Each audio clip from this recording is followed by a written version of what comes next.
الحمد للہ وکفی وسلام علی عباد الذین اصطفی اما بعد۔ محترم سامعین اسلامی بھائیوں، آج کا جو ٹاپک ہے مومنوں میں سب سے افضل اور عقل مند کون ہے۔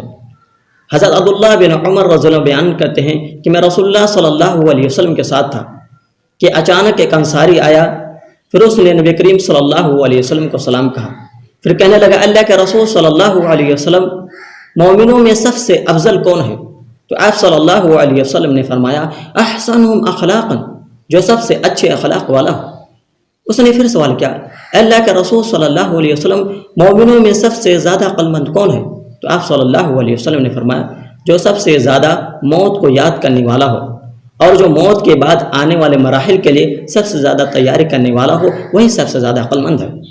محترم سامعین، اس حدیث سے ہمیں اور آپ کے پتہ چلتا ہے کہ جو شخص موت کو زیادہ سے زیادہ یاد کرتا ہے اور جو آخرت کے خاطر، آخرت کے لیے اس دنیا کے اندر نیک اعمال کرتا ہے اور اللہ رب العالمین سے ڈرتا رہتا ہے، تو ایسا شخص عقل مند اور سب سے افضل ہے۔ اب آخر میں اللہ رب العالمین سے دعا ہے کہ اللہ تبارک و تعالی ہمیں ان باتوں پر عمل کرنے کی توفیق عطا فرمائے۔